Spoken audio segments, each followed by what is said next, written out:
Yeah. Yeah.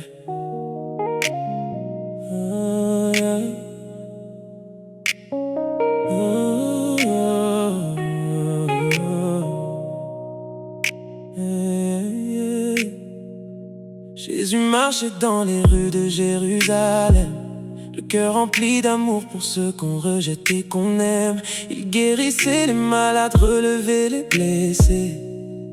Même les plus perdus retrouvaient la paix. Autour de lui, 12 hommes le suivaient chaque jour. Ils partageaient le pain, les miracles et l'amour. Mais parmi eux se cachait déjà l'obscurité. Un disciple dont le cœur commençait à changer. Judas connaissait les paroles du maître. Il avait vu la mer et les tempêtes se taire.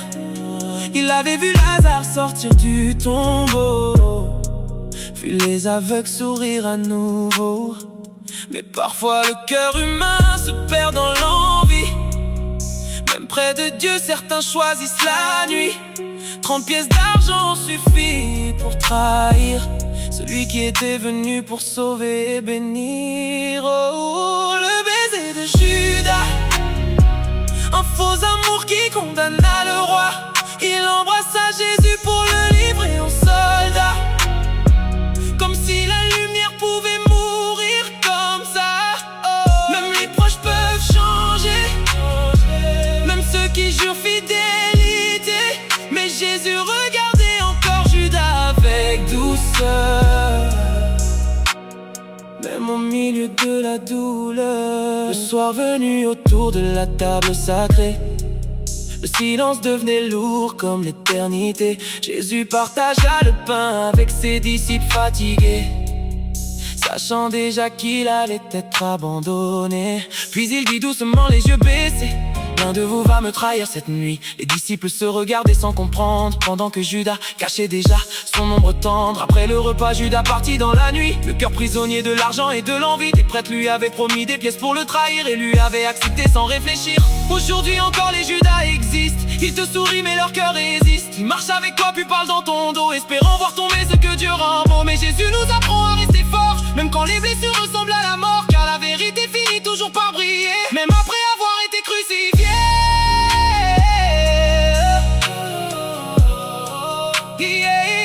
Même après avoir été crucifié.